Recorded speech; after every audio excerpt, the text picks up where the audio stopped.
plot for this film is set in the Universal Century timeline of 0123. People are living on colonies made by the Earth Federation. However, a large group known as the Crossbone Vanguard take over these colonies by force and set about forcing their rule and empire on everyone. That is unless our young heroes, namely Seabuck and Cecily, can help put a stop to their plans. I maintain that even after all these years and many Gundam shows and movies since F91's release, that it still has my favourite opening out of all the Gundams. And I don't mean opening titles, I essentially mean the opening first act of the movie. The escape from the colony, everything about it is perfect to me. From how it goes from a normal day and in a split second turns into complete horror as chaos erupts all over the colony, with mobile suits fighting with the buildings being destroyed and people being crushed and killed, the sheer panic all over the place. It's all captured in the first 20 or so minutes. Given how well the movie is animated in general, the direction of this opening is flawless in my eyes. This has been done in many Gundam and even other mecha shows, but here it's like a spectacular opening because everything that is good in F91 is brought to the forefront. Now I know most die-hard Gundam fans will know this, but for those of you that don't, Gundam F91 was actually meant to be a 50 episode TV show, but it was riddled with production issues, so they instead decided to turn it into a movie. So you can imagine trying to turn a 50 episode TV show into a 2-hour movie is going to present some glaring problems. For me, this is what I see as a messy part of the film. The film's pacing moves at breakneck speed. It feels a bit chaotic, as if characters are bumbling around from one scene to the next.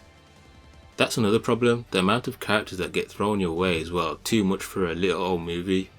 In a TV show we would have spent way more time with these characters, but in here it's almost like walking past strangers on the street.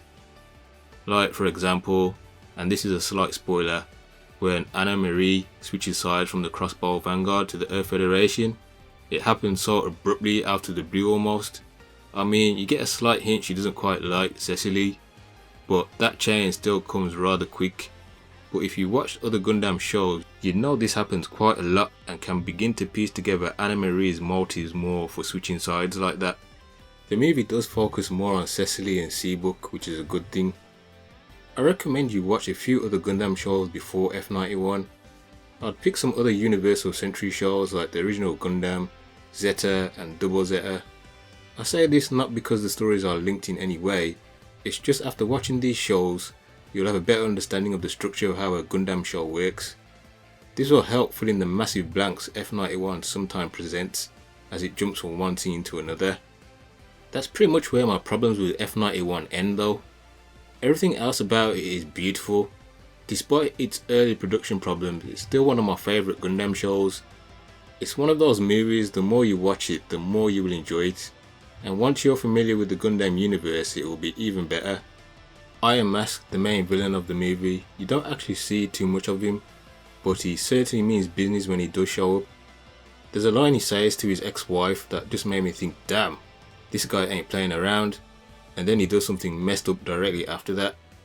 It may have only been one little scene, but it was enough to show you how brutal this guy is. Basically putting the bad guy over, so you root for the good guys later on. Over time I began to enjoy F91's story, even though the pacing is out of control compared to when I first watched it many years ago, where I felt like I had been left behind on the tracks. I talked about the opening act being my favourite in all of Gundam, and that is almost true for the final act of the movie. I'm not sure it's number one, but it's up there.